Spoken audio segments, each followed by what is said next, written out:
जरा देखा जा, पहले लिखा है definition, the tendency of ns electron pair to get inert while coming down the group is called inert pair effect. जब हम किसी ग्रुप में नीचे आते हैं तो एस इलेक्ट्रॉनों की टेंडेंसी इनर्ट रहने की हो जाती है, वो इनर्ट रहने की टेंडेंसी कहलाती है inert pair effect. Pair is used for the two electron, जो कि एस में पड़े हुए दो इलेक्ट्रॉन है।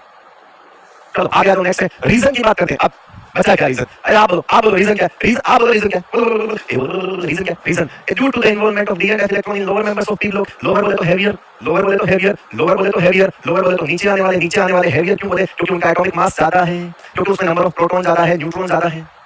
आप कुछ सोचो, प्रोटॉन तो ज्यादा है और जो बाहर इलेक्ट्रॉन बढ़ रहे हैं वो नालायक बढ़ रहे हैं, तो प्रोटॉन तो और छोड़ में आ जाएगा ना बेटा, प्रोटॉन और छोड़ में आ जाएगा कि नंबर में भी ज्यादा हूं और फिर शील्डिंग करने वाले भी कमजोर हो गए, तो इसका मतलब है अपन तो और पावर में आ गए बेटा। तो इसलिए इन lower members of p block nucleus is heavy. Nucleus heavy क्यों लिखा है बेटा? क्योंकि न्यूक्लियस में प्रोटॉन ज्यादा है, न्यूक्लियस में प्रोटॉन ज्यादा है। तो आप सोचो, एक तरफ तो आप प्रोटॉन ज्यादा दे रहे हो और दूसरी तरफ जो बैलेंस करने के लिए इलेक्ट्रॉन आ रहे हैं वो नालायक आ रहे हैं, तो प्रोटॉन तो छोड़ में खेलेगा ना, प्रोटॉन कहेगा पकड़ के अट्रैक्शन लगाऊंगा वो एस पे। इस तरह से मान लो यहाँ कोई न्यूक्लियस है, ये एफ के इलेक्ट्रॉन, ये डी के इलेक्ट्रॉन, ये एस के इलेक्ट्रॉन, तो जब ये अंदर होते हैं तो सिग्मा बढ़ जाता है, जेड इफेक्टिव बढ़ जाता है और एस के इन दो इलेक्ट्रॉनों पर अट्रैक्शन बढ़ जाता है। यही कारण है इनर्ट पेयर इफेक्ट का।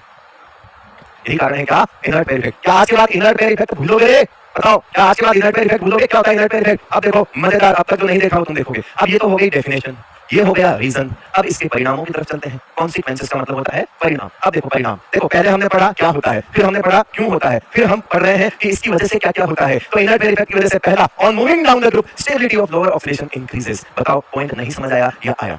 लोअर ऑक्सीडेशन स्टेट कौन सी? जो 2 यूनिट कम हो जाए। लोअर ऑक्सीडेशन स्टेट कौन सी? जो 2 यूनिट कम हो जाए। ये देखो, oxidation state 2 unit less than group oxidation state becomes progressively more stable while moving down the group. ये एनसीईआरटी की as it is line copy करके लिख दी मैंने, है ना। तो अगर ऐसा स्टेटमेंट बनकर आ जाए और पूछ ले कि बताओ स्टेटमेंट 1 स्टेटमेंट 2 सही है गलत है, तो ये स्टेटमेंट बन के आ सकता है, for the P block elements oxidation state 2 unit less than group oxidation state becomes progressively more stable while moving down the group. जैसे जैसे नीचे आओगे हमारा ग्रुप ऑक्सीडेशन स्टेट होता है बेटा हायर ऑक्सीडेशन स्टेट और एनएस और एनपी के इलेक्ट्रॉन होते हैं। लोअर ऑक्सीडेशन स्टेट का मतलब वो 2 यूनिट कम हो जाएगी, यानी कि कौन से वाले? वो 2 के एस के इलेक्ट्रॉन, वो 2 एस के इलेक्ट्रॉन कम कर दो। अगर इसकी 5 है तो ये 3 हो गई, ये 4 है तो ये 2 हो गई, ये 3 है तो ये 1 हो गई, बात खत्म। आगे चलें। अच्छा बताओ, कॉन्सिक्वेंसेस में ये बहुत इंपॉर्टेंट है। अगर हम नीचे आ रहे हैं तो लोअर ऑक्सीडेशन स्टेट की स्टेबिलिटी बढ़ती जा रही है और हायर ऑक्सीडेशन स्टेट की स्टेबिलिटी घटती जा रही है। लोअर की क्यों बढ़ती जा रही है? क्योंकि नीचे आने पर एस के इलेक्ट्रॉन के इनर्ट रहने की टेंडेंसी बढ़ती जा रही है, यानी 2 यूनिट कम होने के चांसेस बढ़ते जा रहे हैं, इसलिए लोअर ऑक्सीडेशन स्टेट की स्टेबिलिटी बढ़ती जा रही है। यस यस और नो, यस और नो। अरे मजा आएगा वीडियो, मजा आएगा।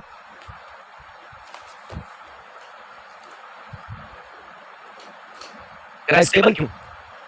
अरे भाई, जब एस के इलेक्ट्रॉन नहीं पार्टिसिपेट कर रहे हैं तो वो कंपाउंड उस ऑक्सीडेशन स्टेट में नहीं बना पाएगा ना, 2 यूनिट कम वालों में ज्यादा बनाएगा, क्योंकि एस के इलेक्ट्रॉन पर अगर अट्रैक्शन ज्यादा लग रहा है तो एस के इलेक्ट्रॉन को अनपेयर करने के लिए हमें एनर्जी ज्यादा देनी पड़ेगी, और अगर हमें एनर्जी ज्यादा देनी पड़ेगी तो इसका मतलब है वो उस कंपाउंड के लिए अच्छी बात नहीं है। तो इसीलिए वो क्या करेगा, वो बोलेगा कि ठीक है इनको एनर्जी रहने दो यार, है ना, मेरी तो लोअर ऑक्सीडेशन स्टेट में कंपाउंड बना दो। हायर ऑक्सीडेशन स्टेट के लिए ज्यादा एनर्जी लगेगी क्योंकि इन पे मेरा चार्ज ज्यादा है, तो तुम इसको अनपेयर करोगे तो एनर्जी जो है वो ज्यादा देनी पड़ेगी तुमको। कुछ बच्चे लिख रहे हैं 2 यूनिट कम, बस समझ नहीं आया बेटा। ये इनर्ट पेयर इफेक्ट समझ आया? ये इनर्ट पेयर, पेयर का मतलब क्या होता है? इलेक्ट्रॉन कितने? 2।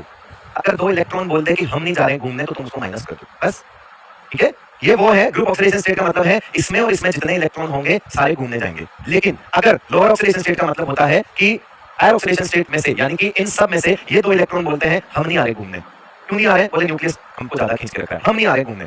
जब वो नहीं जाएंगे घूमने तो तुम 2 को माइनस तो करोगे। जब 2 को माइनस करोगे तो बचेगी कौन सी ऑक्सीडेशन स्टेट? पहले जा रहे थे 5 लोग घूमने, अब 2 लोग कह रहे हैं हम नहीं जा रहे, तो 3 ही हुए ना, बचे हुए तो 2 यूनिट तो कम हुई। नालायकों, कह रहे 2 यूनिट कम, समझ नहीं आ रहे। एक पुलकित राय हमेशा आता है, पुलकित राय, एक देखना बेटा, हमेशा देखना, पुलकित राय करके आता है, नजर है मेरी उस लड़के पे। पुलकित राय हर एक में आता है और ये लिख के जाता है, ये पूछ के जाता है कि ये चैप्टर बेसिक से है क्या? आज मैं तीसरा चैप्टर पढ़ा रहा हूँ। पुलकित राय करके एक लड़का आता है बेटा। पुलकित राय जो है, मुझे लगता है इनका खानदानी धंधा है ये सब, है ना, ये इनकी पीढ़ियां यही करती आ रही है और ये भी आने वाली पीढ़ियां भी यही करेगी। डिस्टेंस का इनर्ट पेयर इफेक्ट पे असर नहीं देखेंगे हम, क्योंकि जेड इफेक्टिव डायरेक्टली एनर्जी से रिलेटेड चलती है चीज। जेड इफेक्टिव की वजह से एनर्जी पे बहुत जल्दी असर आता है। अब एनर्जी कैसे सर? क्योंकि अगर वो 2 इलेक्ट्रॉन को मुझे पार्टिसिपेट करवाना है तो मुझे अनपेयर करना पड़ेगा, तो उन 2 इलेक्ट्रॉन को अनपेयर करने के लिए मुझे एनर्जी ज्यादा देनी पड़ रही है। इसका मतलब है जेड इफेक्टिव का एनर्जी के साथ जो रिश्ता है ना वो अलग चलता है बेटा, और साइज के साथ अलग चलता है। साइज एक अलग मैटर है, जेड इफेक्टिव एनर्जी से बहुत चलता है। तुम आयोनाइजेशन एनर्जी पढ़ते थे, तुम बोलते थे जेड इफेक्टिव होने की वजह से आयोनाइजेशन एनर्जी पे बहुत असर आ जाता है। तो इसलिए ये एक एनर्जी की टर्म है, बेसिकली थर्मोडायनेमिक स्टेबिलिटी की बात हो रही है यहाँ पे। आ जाओ ग्रुप नंबर 13। ग्रुप नंबर 13 बताओ हायर ऑक्सीडेशन क्या होता है? NH2NP1, तो 2 और 1 3, यानी कि HOS हो गई 3, LOS 2, कम कर दे भाई। LOS क्या हो जाएगी? 3 - 2, LOS इतनी हो जाएगी 3 - 2। ये 14 क्या होता है? NH2NP2, दोनों को जोड़ दे, 4 हो गए। 2 लोगों ने कहा हम घूमने नहीं जाएंगे, 2 लोगों ने कहा हम नहीं घूमने जाएंगे, 4 - 2 कर दे। ये 15वां ग्रुप है बेटा, 15वां ग्रुप कह रहा है कि 3 और 2 5, इनमें से 5 में से 2 ने कहा कि हम घूमने नहीं जाएंगे, तो ठीक है कम कर दो। अभी थोड़ी देर पहले पढ़ा कि हायर ऑक्सीडेशन स्टेट, नीचे जाओगे तो लोअर की स्टेबिलिटी बढ़ेगी, नीचे जाओगे तो लोअर की स्टेबिलिटी बढ़ेगी। ये सवाल नीट में आ रहा है, इस बार देख लो, ये लो इंक्रीज कर दो, इसमें भी लोअर की इंक्रीज कर दो, ये लो, इसमें भी लोअर की इंक्रीज कर दो, ये लो। यानी नाइट्रोजन के +3 से ज्यादा स्टेबल ऑक्सीडेशन स्टेट फास्फोरस के +3 की है, नीचे जाने पर लोअर ऑक्सीडेशन स्टेट की स्टेबिलिटी बढ़ रही है। अगर बात समझ आ गई तो लोअर की अगर बढ़ रही है तो हायर की घटेगी कि नहीं घटेगी, घटा दो, घटा दो और घटा दो। हो गए कितने सवाल, 6 सवाल, कोई सा भी पूछा जा सकता है। इंपॉर्टेंट वैसे सबसे ज्यादा ये रहा, सबसे ज्यादा इंपॉर्टेंट है ग्रुप 13 का लोअर ऑक्सीडेशन स्टेट का, क्योंकि वो एनसीईआरटी में एज इट इज लिखा हुआ है, प्लस ये इसका दूसरा वाला, ये मतलब 14th और 15th का, सॉरी 13th और 14th का लोअर ऑक्सीडेशन स्टेट का ऑर्डर। और फिर अब क्या इंपॉर्टेंट, तुम तो तीनों का लिख सकते हो ना, तुमको तो चीज आती है ना, तीनों का लिख सकते हो ना। आ जाओ फिर, आ जाओ, आ जाओ, आ जाओ सारे,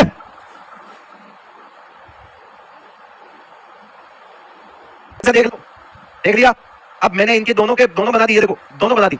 अब मुझे बताओ दोनों ऑक्सीडेशन स्टेट बना दी मैंने, इस पे देखो ये दोनों ऑक्सीडेशन स्टेट बना दी सबकी, हायर लोअर सब लिख दी, lower higher lower higher lower higher lower higher lower higher lower higher lower higher mister लोबल ऐसा वाला, lower higher lower higher lower higher, ये लोअर हायर जहां नहीं एप्लीकेबल नहीं लिखा। ऑक्सीजन से क्या उम्मीद करोगे प्लस में, ऐसा थोड़ी मजाक करेंगे है ना। तो ऑक्सीजन में जहां काम का नहीं लिखेंगे, ऐसा नहीं है कि each and every atom, each and every element की तुम oxidation state inert pair effect से समझा दो, नहीं है ना। लेकिन मैक्सिमम के केस में हम इनका जनरल चीजें देख सकते हैं कि ऐसा होता है। ये देखो, ये देखो। अब जरा बताओ, मैंने कहा टॉप टू बॉटम आने पर कौन सी की बढ़ती है और कौन सी की घटती है, जरा बताइए। 13 ग्रुप की बात करेंगे, 14 की बात में करेंगे, जल्दी बता, जल्दी बता। नीचे आने पर किसकी ऑक्सीडेशन स्टेट बढ़ेगी, किसकी घटेगी, नीचे आने पर कौन सी की स्टेबिलिटी बढ़ेगी और कौन सी की घटेगी, जल्दी बता, जल्दी बता। +1 की बढ़ती है, +1 की बढ़ती है, मतलब इस ऊपर वाले का तो +3 स्टेबल होगा, इसका भी +3 ही होता है, इसका भी +3 ही होता है, इसका भी +3 ही होता है। फिर तो क्या मतलब है, क्या मतलब है फिर बढ़ने का? अरे तो भाई उसके +3 से कम स्टेबल इसका +3 है, लेकिन केवल बोरोन को कंपेयर करोगे तो उसका +3 ज्यादा स्टेबल है। फिर एल्यूमिनियम की दोनों को कंपेयर करोगे तो +3 ज्यादा स्टेबल है। गैलियम की दोनों कंपेयर करोगे तो +3 ज्यादा स्टेबल है। और अगर इंडियम की कंपेयर करोगे तो उसके +1 और उसकी +3 में +3 ही स्टेबल है। लेकिन जो सबसे नीचे है उस पर इनर्ट पेयर इफेक्ट ज्यादा लगेगा, और जो सबसे नीचे है वहां पर देखो एक चीज हमने अलग कर दी, ये थेलियम। सब लोग बोल रहे हैं, ये देखो ये कह रहा है मेरी लोअर से मेरी हायर ठीक है, मेरी लोअर से मेरी हायर ठीक है, मेरी लोअर से मेरी हायर ठीक है, मेरी लोअर से मेरी हायर ठीक है। अब ये थेलियम तो सबसे नीचे है, इसके अंदर इनर्ट पेयर इफेक्ट इतना डोमिनेटिंग हो गया कि इसको बेचारे को बोला कि मेरे तो यार हायर से ही ज्यादा स्टेबल मेरी लोअर हो गई। क्यों? क्योंकि नीचे आने पर लोअर की स्टेबिलिटी बढ़ रही थी ना, है ना। तो नीचे आते आते लोअर इतनी स्टेबल हो गई कि थेलियम का तो +3 और +1 में +1 ही ज्यादा स्टेबल हो गया। जरा बात समझ आ गई तो कार्बन का +4 कर दूं क्या? कार्बन का +4 कर दूं क्या बेटा? कार्बन +4 में स्टेबल है, सिलिकॉन भी अपने 2 और 4 में स्टेबल है, जर्मेनियम भी 4 में है, टिन भी 4 में है। लेकिन यहाँ मजेदार बात फिर से आ गई, और वो क्या है, लेड महाराज बोले कि हम सबसे नीचे, हमारे तो 4 और 2 में हमारा 2 स्टेबल हो गया। भैया पूछा सब लोगों ने क्यों, कह रहा कि इनर्ट पेयर इफेक्ट। क्या बोला? इनर्ट पेयर इफेक्ट तुमने नहीं सुना, हमने सुना इनर्ट पेयर इफेक्ट। नेक्स्ट आ जाओ फटाफट, ये देखो यहाँ पे क्या जाएगा, यहाँ पे क्या जाएगा, 3 आ जाएगा, ये ले 5 आ जाएगा, यहाँ पे 5 आ जाएगा, यहाँ पे 5 आ जाएगा, यहाँ पे 5 आ जाएगा। लेकिन सिर्फ ये एक, ये देखो यहाँ पे, सिर्फ यहाँ पे इसका +5 में मात्र एक कंपाउंड है, बिस्मथ का +5 में मात्र एक कंपाउंड है। एनसीईआरटी एग्जाम्पलर का सवाल है, हम कर भी लेंगे। The only compound of Bi exist in its +5 oxidation state is BiF5, BiF5, boron का, सॉरी बिस्मथ का फ्लोराइड, बिस्मथ पेंटाफ्लोराइड। और उसका कारण यह है कि फ्लोरीन बोलता है कि भाई हूं मैं, मेरी ईएन ज्यादा है, मेरी ऑक्सीडाइजिंग पावर ज्यादा है, ये बोलता है। लेकिन भैया मैं तो +3 में ही रहना पसंद करता हूं, जमाना थूकेगा मुझ पे कि मैं +5 में कंपाउंड बना रहा हूं, जमाना थूकेगा मुझ पे। तो फ्लोरीन बोला कि थूकता होगा जमाना, जब भी मेरे साथ रहेगा टेंशन में नहीं रहना, चौड़ में रहना। क्यों? क्योंकि फ्लोरीन भाई है ही ऐसा, मेरा भाई है ही ऐसा, जहां जाता है सबको उसकी हायर ऑक्सीडेशन स्टेट में स्टेबल करता है। तो फ्लोरीन के पास एक पावर है, और फ्लोरीन के पास वाली पावर क्या है, वो ये कहता है कि फिकर नॉट, फ्लोरीन इज हियर। जब फ्लोरीन आएगा तो सारे रूल फेल, फ्लोरीन बोलेगा स्वागत है, अब आप हायर ऑक्सीडेशन स्टेट में सांस ले सकते हो, क्योंकि आपके साथ फ्लोरीन है। फ्लोरीन जो है उन्हें घबराहट कम कर देता है, क्योंकि वो इलेक्ट्रॉन सारे अपनी तरफ खींच के बैठ जाता है, आई इलेक्ट्रोनेगेटिव है, तो फिर वो अपनी +5 के ऑक्सीडेशन स्टेट में क्या हो जाता है बेटा, हायर हो जाते हैं। सल्फर में वही सेम चीज, सल्फर का +6 is more stable, here selenium का +6 इज मोर स्टेबल। एक चीज तुमसे रिक्वेस्ट है, एक चीज रिक्वेस्ट है, वो रिक्वेस्ट ये है कि बेटा यार इसको देख लेना थोड़ा यार, ये महाराज जी है ना। अब मैं सोच, इसके टेल्यूरियम में इनर्ट पेयर इफेक्ट वाला तो केस गया, लेकिन मेरे को पता है कि इसको सबसे सही जगह यही है पढ़ाने की। याद कर लो, टेल्यूरियम एक्सेप्शनली +2 में सबसे ज्यादा स्टेबल होता है। Tellurium is exceptionally stable in +2। Tellurium को +2 पसंद है, वो कह रहा है मैं अलग चलता हूं, बोले तेरा इनर्ट पेयर इफेक्ट कुछ नहीं है, मैं अलग चलता हूं। तो आपने बोला कि सर, आप बोलोगे सर आप इसको यहाँ क्यों पढ़ा रहे हो जब ये इनर्ट पेयर इफेक्ट का, तो मैं बोलो कि ये सबसे अच्छी जगह है जब हम ऐसी बातें कर रहे हैं। तो जब हम वैसी बातें कर रहे होते हैं तो साथ साथ में कुछ वैसा बोल दो, क्या फर्क पड़ता है। तो मैंने भी वैसा ही किया कि बातें जब वैसी सी चल रही हो तो अपना भी कुछ बोल दो कि यार देखो मैंने भी एक बार कर लिया था, ऐसे वाली बात है। तो ये टेल्यूरियम बोला कि देखो एक बात बताऊं, तुम सब ऐसे कर रहे हो ना, तो मेरा भी +2 स्टेबल है, तो तेरे को तेरा इनर्ट पेयर इफेक्ट नहीं, मेरा किसी और वजह से है, मैं +2 स्टेबल। तो मेरे को भी ऐसा लगा कि ये सबसे बढ़िया जगह है, ये सबसे बढ़िया जगह बताने की, ताकि आपको फ्लो में याद रह जाएगा। अरे रह जाएगा ना बेटा, सही बताओ, बोलो मजा आ रहा तो लाइक करो, सब्सक्राइब करो, शेयर करो। अब देखो सवाल करेंगे हम, ट्रू स्टेटमेंट, फॉल्स स्टेटमेंट। अब मजा आने वाला है तुमको, अब मजा आने वाला है। मजा क्या आएगा, ये देखो, ऐसे के ऐसे सवाल उठ के आएंगे, ऐसे के ऐसे सवाल उठ के आएंगे, ध्यान रखना। ट्रू और फॉल्स बताने। PbO2, Pb2O3, Pb3O4 all are oxidising agent. बताओ क्या ये सब ऑक्सीडाइजिंग एजेंट हैं? पहली चीज, हम लेड के बारे में बात करें तो लेड की पंचायती देख लेते हैं। लेड कहता है कि I am stable in +2 baby, और ये +4 में स्टेबल नहीं होता। ये कहता है मुझे +2 अच्छा लगता है due to inert pair effect, तो और ये +4 में स्टेबल नहीं होता। ये कहता है मुझे +2 अच्छा लगता है due to inert pair effect. तो जहां कहीं पे भी लेड +4 में दिखेगा, जहां कहीं पे भी लेड +4 में दिखेगा, हमेशा कोशिश करेगा कहां जाने की? 2 में जाने की। अरे 4 से 2 में जाएगा तो राजा इलेक्ट्रॉन खाएगा ना, और इलेक्ट्रॉन खाने वाला ऑक्सीडाइजिंग एजेंट होता है। जो अपना रिडक्शन करवा दे उसे ऑक्सीडाइजिंग एजेंट कहते हैं। तो अपना रिडक्शन करवा दे उसे ऑक्सीडाइजिंग कहते हैं। तो इसका मतलब है तो 4 से 2 में जाने के लिए हमेशा इलेक्ट्रॉन खाएगा। ए देखो, ये देखो, अरे सर दिख रहा +4 ऑक्सीडाइजिंग एजेंट है सर। सर यहां दिख नहीं रहा, कैसे निकाले सर? +3 तो होती नहीं है लेड की। अरे तो ये मिक्स्ड ऑक्साइड है राजा, ये मिक्स्ड ऑक्साइड है। मिक्स ऑक्साइड है कैसे होते हैं? इसमें एक यूनिट PbO है और दूसरी यूनिट PbO2 है। इसका मतलब है इसमें भी एक भाई बैठा है +4 वाला। ये मिक्स्ड ऑक्साइड है, इसका मतलब इसमें भी एक भाई बैठा है +4 वाला। मजे ले लो बेटा, इस चैप्टर में मजे लेने वाले और फील लेने वाले यही पॉइंट है। इसके बाद ये चैप्टर ऐसे चलेगा, ऐसे चलेगा। तुम्हारे पास बीच-बीच में हरे नमो बोलना है, यहाँ कथा चलने वाली है, यहाँ कथा चलने वाली है। अभी देख लो, समझने वाली बातें सिर्फ शुरुआत नहीं है, समझ लीजिए। या थोड़ी-थोड़ी बीच में आएगी तो आ जाएगी, बाकी ऐसा ही चलने वाला है। चैप्टर को हमको आज नीट के लिए तैयार करके जाना है। इसके बाद सिर्फ ये जो नोट्स आपको मिलेंगे, ये प्रिपेयर करके जाना बस। आज सारे आज ये PbO2 हो गया, ये PbO2। अब Pb3O4 होता है बेटा रेड। एक चुटकी सिंदूर की कीमत तुम क्या जानो? अरे हम जानते हैं कि एक चुटकी सिंदूर में ऑक्सीडाइजिंग एजेंट बैठा होता है। अरे सर कैसे बैठा होता है? अरे तो ऐसे बैठा होता है, इसमें 2 तो PbO होते हैं और एक PbO2 होता है। हाँ, तो अंदर बैठल कौन? +4 में बैठल कौन? बैठल Pb +4 में जब भी बैठल क्या सोचल कि हम तो +2 में जाएगा। हम कहेंगे बेटा +2 में जाएगा, यानी कि ये सब के सब क्या है? अरे ये तो सब के सब ऑक्सीडाइजिंग एजेंट है। अरे तो क्या लिखें? अरे तो लिख दूं तुम्हारा नाम ट्रू, लिख दूं तुम्हारा नाम जब भी लिखना हो सच लिख दूं, क्योंकि तुम्हारे अलावा सब झूठ लगता है। क्या किसी बात पे ये लो, तो मैंने लिख दिया सच। SnCl2 FeCl3 can exist together.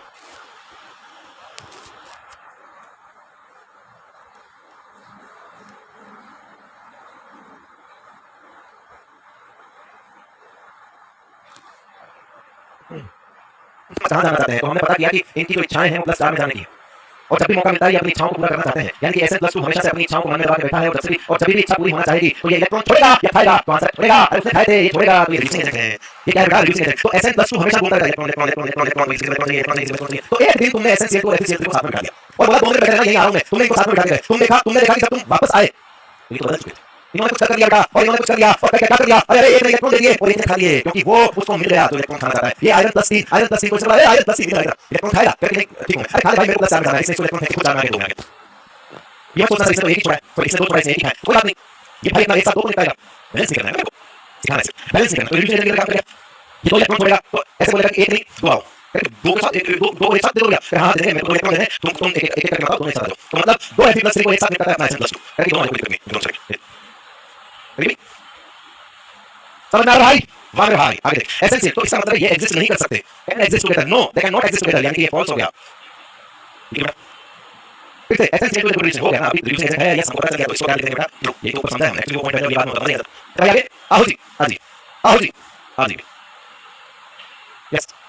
इसको एक काम करो, टेंच कर लो कि एनसीईआरटी में तो दिया है कि आपका सीधा स्टेटमेंट आ जाए, तो मैं भी मुझे तो वीडियो बनाना रहेगा बाद में। जो पढ़ाया वही आया, जो दिखाया वही आया, इसलिए मेरे को वीडियो बनाना रहेगा। तो थेरियम+3 is an example of oxidising ion. अब देखना थोड़ा सा मैंने चेंज कर दिया है, तो मेरे बच्चे पुराने बच्चे जो बेस्ट वाले बच्चे हैं थोड़ा सा बच्चे, क्योंकि उनके +1 लिखा हुआ है, तो अकॉर्डिंगली ट्रू फॉल्स हो जाएगा। देखो थेरियम बाबू क्या कहा गया है? थेरियम बाबू +1 में रहना चाहता है, +3 में नहीं रहना चाहता, +1 में रहना चाहता है। तो बताओ क्या थेरियम जो है वो +3 से हमेशा +1 में जाने की कोशिश करता रहेगा? करता रहेगा। अगर करता रहेगा तो बताओ ये 3 से 1 में जाने के लिए इलेक्ट्रॉन खाएगा, और अगर इलेक्ट्रॉन खाता है तो क्या वो ऑक्सीडाइजिंग एजेंट होता है कि नहीं होता है? होता है। तो आंसर हो गया सही। बोलो क्या लिखूं? ट्रू। अगर वहां +1 होता तो फॉल्स हो जाता। बैच में मैंने इसको +1 करवा रखा है, लेकिन एनसीईआरटी में ये थेरियम+3 के लिए ऑक्सीडाइजिंग आयन लिखा हुआ है। बात एक ही है, हमने उस स्टेटमेंट को गलत लिखा था, हम इसको सही लिख देंगे, एक ही बात है, गलत कुछ भी नहीं है वहां पर। बात एक ही है कि मैं 1 लिखकर गलत लिख दूं और 3 लिखकर सही लिख दूं, बात तो एक ही है। बोथ एको 2 एंटी देखो सल्फर बाबू को कहां जाना चाहता है? सल्फर बाबू तो 6 में जाना चाहता है सर। अगर 6 में जाना चाहता है तो 6 में जाता है तो इलेक्ट्रॉन छोड़ेगा या खाएगा? अरे छोड़ेगा सर। एनसीईआरटी की लाइन से ये सारी तुमने लगा होगा कि मन मर्जी के इसको ये पॉइंट बना के लाया हूं। ना एनसीईआरटी की लाइन से आगे जब हम एनसीईआरटी पढ़ते होंगे तो ये लाइन आएंगी वापस बीच में, तब तुमको लगेगा वो भाई साहब हम तो कर चुके हैं काम। ये लो अब बताओ, अब ये 4 से 6 में जाना चाहता है तो रिड्यूसिंग एजेंट है। अच्छा टेल्यूरियम के लिए हम तुमको खास बताए थे, जरा बताओ टेल्यूरियम के लिए हम तुमको खास बताए तो मैंने कहा था जब बातें वैसे चल रही है तो एक और पढ़ गया, टेल्यूरियम कहां जाना चाहेगा? टेल्यूरियम तो +2 में जाना चाहेगा। अरे बाप रे, इसका मतलब ये ऑक्सीडाइजिंग एजेंट है। तो क्या हो गया? फॉल्स, क्योंकि SO2 क्या है? SO2 जो है वो रिड्यूसिंग एजेंट है, जबकि PeO2 is oxidising agent. NCERT में लिखा हुआ है। क्या होता है? आओ आगे। PbI4 does not exist. मेरे तरीके से बता देता हूं और बाकी एनसीईआरटी में लिखा हुआ है तो समझ जाओगे। ये देखो मेरा तरीका ये है कि PbI4 का मतलब PbI4 और I-, ये I- बिल्कुल वैसा ही है जो आधी रात को भी इसको कोई उठाए तो जैसे इलेक्ट्रॉन निकाल के देता है, मतलब I- हमेशा देने के लिए तैयार बैठा है इलेक्ट्रॉन देगा हमेशा, यानी कि ये रिड्यूसिंग एजेंट बेटा। और अगर किसी रिड्यूसिंग एजेंट को साथ में ऑक्सीडाइजिंग एजेंट, तुम कह रहे हो Pb+4 ऑक्सीडाइजिंग एजेंट होता है, तुम कह रहे हो Pb+4 ऑक्सीडाइजिंग एजेंट, तो तुम ये क्या पाप कर रहे हो? ऑक्सीडाइजिंग एजेंट और रिड्यूसिंग एजेंट को एक साथ छोड़ रहे हो। अरे तो भैया यहाँ तो नहीं चलेगी, इलेक्ट्रॉन की नहीं चलेगी, एक इलेक्ट्रॉन देगा, एक इलेक्ट्रॉन देगा, बात खत्म। बताओ ये ऐसे रहेंगे क्या? नहीं, ये बोलेगा कि मैं तुझे अपने इलेक्ट्रॉन देता हूँ। बता कहाँ जाना चाहता है? आई माइनस जब भी किसी के साथ जाता है तो फ्लोरीन का उल्टा होता है। फ्लोरीन जाता है तो बोलता है भाई आ गया, मस्त करो, सबको सेट कर दूंगा +4 में। हाँ, तो अब तुम बोलोगे पीबीएफ4 होता है ना, क्योंकि फ्लोरीन साथ में तो वो +4 में स्टेबल रहेगा, सबको करेगा। फ्लोरीन जब साथ में आ गया तो इनर्ट इफेक्ट थोड़ा साइड में बैठा, कौन का साइड में फ्लोरीन है। फ्लोरीन जब आता है तो फ्लोरीन की झलक सबसे अलग, उसी तरह से आयोडीन की झलक भी आयोडाइन की आयन की झलक भी सबसे अलग। जब साथ में आयोडाइन होता है तो ये रिलीजिंग एजेंट होता है, ये इलेक्ट्रॉन देता है, फ्लोरीन देता है। और जब ये देगा तो ये सामने वाले को बोलेगा कि सपोर्ट करूंगा, तू जाना चाहता है ना अपनी लोअर ऑक्सीडेशन स्टेट में, मैं देगा तेरे को इलेक्ट्रॉन, चल। तो ये उल्टा काम करता है, ये लोअर ऑक्सीडेशन स्टेट में ले जाता है लोगों को और फ्लोरीन उनको हायर में लाता है। रहेगा रहेगा ना, याद रहेगा, ठीक है। तो इसलिए बोला कि चल तो फिर ठीक है, तो बोले तू पीबी+2 में आ गया, बोले हां ठीक है, तो चल मेरे को आयोडीन के साथ जुड़ जा। तो हम क्या करते हैं, अब बता पीबीआई को बनाते हैं। तो बताओ क्या पीबीआई4 एग्जिस्ट करेगा? नहीं, तो क्या एग्जिस्ट करेगा? पीबीआई2 एग्जिस्ट करेगा। तो ये एनसीईआरटी कहता है ये लेड का कॉन्फ़िगरेशन है, बोले हाँ। अंदर कौन इलेक्ट्रॉन आ रहे हैं, बोले 14 और 10, बोले ये अंदर नालायक इलेक्ट्रॉन आ रहे हैं, बिल्कुल आ रहे हैं। तो बोले इन इलेक्ट्रॉन पे अट्रैक्शन कम लग रहा है, ज्यादा लग रहा है, बोले ज्यादा लग रहा है। अरे तो इसी को तो इनर्ट पेयर इफेक्ट कहते हैं। हाँ सही बात है। तो बोलो कि होगा क्या कि तुम पहले 2 आयोडीन जाएंगे, 2 बॉन्ड बनाएंगे, पहले 2 आयोडीन जाएंगे, 2 बॉन्ड बनाएंगे। अब क्योंकि लेड भी बड़ा, आयोडीन भी बड़ा, सुन लो वापस, लेड भी बड़ा, आयोडीन भी बड़ा, तो जो ये शुरुआत के 2 बॉन्ड बनते हैं उनमें एनर्जी उतनी ज्यादा रिलीज नहीं होती। वही एनर्जी हमको काम आएगी उसको एक्साइट करने के लिए। बाहर से एनर्जी कुछ नहीं होती, पहले शुरुआत के बॉन्ड टूट रहे हैं, शुरुआत के बॉन्ड बन रहे हैं, सब कुछ एनर्जी का अरेंजमेंट अंदर ही चल रहा होता है बेटा। तो बताओ जब शुरू के बॉन्ड ही कमजोर बनेंगे, जब शुरुआत के 2 बॉन्ड ही कमजोर बनेंगे तो वो उतनी एनर्जी रिलीज नहीं कर पाते कि इनको एक्साइट कर ले। अच्छा क्यों? क्योंकि ये ज्यादा एनर्जी डिमांड मांग रहा है। आपको लगा था कि ये 2 बॉन्ड इतनी एनर्जी रिलीज तो कर लेंगे कि ये एक्साइट हो जाएगा, लेकिन फिर आपको बाद में पता चला कि इनको न्यूक्लियस खींच के बैठा है, तो एनर्जी ज्यादा देनी पड़ेगी। अगर एनर्जी ज्यादा देनी पड़ेगी तो बताओ इस इलेक्ट्रॉन को एक्साइट करके यहां लाने में बहुत पैसा लगेगा, और इतना पैसा हमारे पास नहीं आया शुरुआत के 2 बॉन्ड से, यानी कि हम और इन्वेस्ट नहीं कर सकते। तो हमने अपना मन मार के बोला कि देख भाई पीबी, ओ भाई पीबी वेट, हम 2 बन चुके हैं, हम इतनी एनर्जी रिलीज नहीं कर पा रहे हैं कि तेरे को इधर से इलेक्ट्रॉन यहां लाए और फिर 4 जगह बॉन्ड बनाए, पीबीआई4 बनाए। तो लिखा हुआ है initially formed PbI bond are weak and does not release energy enough to unpair 6s electron, 6s2 electron, मतलब वही बात इनर्ट पेयर इफेक्ट वाली, लेकिन घुमा के बोला हुआ है। मैंने तो ये शुरुआत में ही इशारा कर दिया था कि अनपेयर करने के लिए एनर्जी चाहिए होती। एक कह रही समझ नहीं आ रहा है, देखते हो इसको +5 में, वो भी आयोडीन। आयोडीन कभी किसी को उसकी हायर ऑक्सीडेशन स्टेट में रखने देगा? कभी नहीं, फॉल्स। लेकिन ये तो एग्जिस्ट करता है। The only compound of BiNX +5 oxidation is +5। Reason है fluorine can stabilise compound in their higher oxidation state due to its high oxidation state and high electronegativity. EN मतलब इलेक्ट्रोनेगेटिविटी। और आयोडीन उल्टा चलता है। आयोडीन कहता है कि मैं तुमको सबको लोअर में चला दूंगा, तुमको सबको जाना है, बोले जाना है। कॉपर +2 कहां जाना है? +1 ले पकड़ इलेक्ट्रॉन। Bi +5 कहां जाना है? 3 में ले पकड़ 2 इलेक्ट्रॉन। ले +4 कहां जाना है? 2 में ले पकड़ 2 इलेक्ट्रॉन। +3 कहां जाना है? 2 में ले पकड़ इलेक्ट्रॉन। थेलियम कहां जाना है? 1 में ले पकड़ 2 इलेक्ट्रॉन। उल्टा है, ऊपर वाला कह रहा है कि चलो सब लोअर ऑक्सीडेशन स्टेट में चलेंगे, और फ्लोरीन कह रहा है कि कोई टेंशन नहीं है भाई, है साथ में, तब तक कहीं किसी को नहीं जाने की जरूरत है, तेरे को हायर में रहना है, हायर में रखेंगे हमें। चलो रूही इनामदार ले लिया नाम बेटा, अरे वाह तेरे नाम में ही इनाम है, आ जाओ। मैं तो उसको तो एक बार तो ईमानदार पढ़ दिया था, नहीं बोला जो ठीक है ठीक है। Thallium +3 can not exist in any form. बेटा अगर थेलियम को तुम +3 में सोचते हो, जो कि एनसीईआरटी में है, ये दिया हुआ है तुम्हारे लिए, ये पॉइंट ये एडवांस हो गया। एनसीईआरटी कहता है कि TLI3 एग्जिस्ट नहीं करता। एनसीईआरटी क्या कहता है? अगर मैं एक स्टेटमेंट लिखूं thallium TLI3 does not exist, तो वो सही कर देना। लेकिन मैं ये बोलूं कि TLI3 does not exist in any form, मतलब मैं तुम्हारा ध्यान खींचना चाह रहा हूं कि इसकी फॉर्म एक से भी ज्यादा होती है। आप सुनो, जब स्टेटमेंट ऐसा लिखा हुआ है तो तुम्हें शक हो जाएगा। अगर लिखा हुआ है TLI3 does not exist in any form, तो शक होगा ना। क्यों होगा शक? क्यों होगा? बोलो क्यों होगा शक? शक इसलिए होगा सर क्योंकि आप किसी फॉर्म की बात कर रहे हो, मतलब आपको पता है कि एक से ज्यादा फॉर्म है। लेकिन मैं अगर सीधा सीधा बोल दूं TLI3 डज नॉट एग्जिस्ट, इसका मतलब मैं एनसीईआरटी की लाइन बोल रहा हूं, और एनसीईआरटी ने इतना दिमाग नहीं लगाया, एनसीईआरटी ने ये सब नहीं बताया हुआ। मेरा दूसरा केस ये कहता है कि अगर मैं थेलियम को +1 में मान लूं, जो कि मुझे चाहिए, थेलियम +1 में स्टेबल होता है, ठीक है, मैं इसको +1 में लेता हूं, और मैं इसको पूरा ट्राई आयोडाइड आयन ले लेता हूं, I3 - sp3d linear geometry, Ap2L3 I3 ले लूं। अब देखो अगर ये -1 है तो ये +1 हो गया, लेकिन बोलने को तो तुम इसको भी ऐसे ही लिखोगे, लिखने को तो ऐसे ही लिखोगे ना बेटा, TLI3 लिखने को तो ऐसे ही लिखोगे। तो TLI3 किस फॉर्म में एग्जिस्ट करता है? जिसमें थेलियम +1 में होता है, इसमें नहीं करता। अब यहां देखो नॉर्मल वाला है, अगर तुम इसको +3 करोगे तो यहां पर I-3 करने पड़ेंगे। ये सिर्फ एक आयोडाइड आयन है, वो ट्राई आयोडाइड आयन है। ये आयोडाइड आयन है, ये ट्राई आयोडाइड आयन, ये पूरा कंप्लीट आयन है, कोवेलेंट स्पीसीज है, इनफैक्ट sp3d लीनियर है, स्पीसीज है, ऐसे एग्जिस्ट नहीं करेगा। क्यों? क्योंकि ऐसे के लिए थेलियम को तुम +3 में मानोगे, तो यहां पर जो हमारा स्टेटमेंट है वो कहता है कि TLI3 can not exist in any form, मतलब ये कह रहा है कि किसी भी फॉर्म में एग्जिस्ट नहीं कर सकता, तो ये गलत हो गया। कर सकता है, अगर फॉर्म की बात कर रहा है तो ये वाली फॉर्म में कर सकता है, ये वाली फॉर्म में कर सकता है। लेकिन मैं फिर कह रहा हूं तुम इस केस 2 को चाहे उड़ा दो अपने दिमाग से, क्योंकि एनसीईआरटी केस 2 की बात नहीं करता, एनसीईआरटी सिर्फ केस 1 की बात करता है, और केस 1 के लिए किसी फॉर्म को सोचने की जरूरत नहीं, सीधा बोलो TLI3 एग्जिस्ट, लिख देना नहीं करता। तुम्हारे लिए आता है, बोल देना नहीं करता। चलो नेक्स्ट फटाफट करते हैं। पीवी यानी कि +4 हो गया, +4 इज लेस स्टेबल देन +2, ये तो सही है, ट्रू है बेटा, क्यों? क्योंकि इसका 2 ज्यादा स्टेबल होता है। GeX4 ये +4 है और मोर स्टेबल देन GeX2, यानी कि ये ट्रू हो गया, ये भी ट्रू हो गया, ठीक है, ये भी ट्रू, ये भी ट्रू, वो ज्यादा स्टेबल है क्योंकि ये जर्मेनियम का तो +4 स्टेबल होता है। ऑक्सीडाइजिंग पावर, देखो बेटा ऑक्सीडाइजिंग पावर की बात अगर ये करें तो ये देखो ऑक्सीडाइजिंग पावर क्या होता है? जो खुद रिड्यूस होते हैं, ऑक्सीडाइजिंग पावर क्या होता है, जो खुद रिड्यूस होते हैं। ये ऑक्सीडाइजिंग पावर का ऑर्डर लिखा हुआ है, ना कि इनकी स्टेबिलिटी का ऑर्डर है। फिर कह रहा हूं ये ऑक्सीडाइजिंग पावर का ऑर्डर है, देख लेना। ये +4 की स्टेबिलिटी का नहीं है। अगर +4 की स्टेबिलिटी डिक्रीज होगी, ये देखो स्टेबिलिटी ऑफ HOS डिक्रीज होगी, तो इसका +4 सबसे कम स्टेबल है। जिसका +4 सबसे कम स्टेबल है वो तुरंत इलेक्ट्रॉन खा लेगा, यानी कि ये जल्दी रिड्यूस हो जाएगा, और जो जल्दी रिड्यूस हो जाता है वो अच्छा ऑक्सीडाइजिंग होता है। तो ये भी क्या हो जाएगा, ट्रू हो गया। पहले चीज कह रहा हूं, तुम गलत मत समझ लेना। तुम कहीं इसका मतलब ये ना समझ लो कि कार्बन का +4 से ज्यादा स्टेबल, ये ऑक्सीडाइजिंग पावर है, ये ऑक्सीडाइजिंग पावर का ऑर्डर है। ठीक है बेटा, ये ऑक्सीडाइजिंग पावर का ऑर्डर है, ये ध्यान रख लेना। इसको ये मत मान लेना कि आपने सर ये बोला this is not the order of stability, क्योंकि आप यहां पर कहीं ऐसा समझने लग जाओ कि कार्बन +4 से ज्यादा stable, Si+4। No, this is the power of, this is the oxidising power. ये ऑक्सीडाइजिंग ऑर्डर है, ऑक्सीडाइजिंग पावर का ऑर्डर है। तो वो +4 में जितना कमजोर है, जल्दी इलेक्ट्रॉन खाएगा। जितना जल्दी इलेक्ट्रॉन खाएगा उतना जल्दी रिड्यूस होगा, और जो जितना जल्दी रिड्यूस होगा वो उतना ही अच्छा ऑक्सीडाइजिंग एजेंट होगा। अगर ये नहीं समझ आ रहे हैं तो तुम्हारी गलती नहीं है, तुम्हारी गलती इसलिए नहीं है क्योंकि रिडॉक्स नहीं आता। अब रिडॉक्स नहीं आता और तुम पीवीलोग कर रहे हो, कैसे काम चलेगा? ठीक है, ये तो पूरा रिडॉक्स है। बहुत CO and CO2 are reducing agent. No, CO2 जो है वो अपनी +4 ऑक्सीडेशन स्टेट में है। CO2 जो है वो अपनी +4 ऑक्सीडेशन स्टेट में बेटा। CO2 कहां है? +4 ऑक्सीडेशन स्टेट में। CO2 जो है वो अपनी +4 ऑक्सीडेशन स्टेट में। अब कोई अपनी हाईएस्ट ऑक्सीडेशन स्टेट में होता है, वो ऑक्सीडाइजिंग एजेंट कैसे हो सकता है? लेकिन अगर कार्बन की यहां बात करो तो ये +2 में है, कार्बन यहां +2 में है, कहां जाना चाहेगा? +4 में। Yes, it can work as reducing agent. So the carbon monoxide is reducing agent, not carbon dioxide. तो यहां हो जाएगा क्या? फॉल्स। क्यों? क्योंकि हमने दोनों के लिए लिखा हुआ है। तो याद रखना, कार्बन मोनोऑक्साइड रिड्यूसिंग एजेंट होता है, ये रिड्यूसिंग एजेंट होता है। ये कार्बन डाइऑक्साइड जो है वो रिड्यूसिंग एजेंट नहीं होता है। ठीक है बेटा, टेबल होता है वो, किसी काम का नहीं। अभी प्रिंटिंग मिस्टेक क्या हो गया भाई?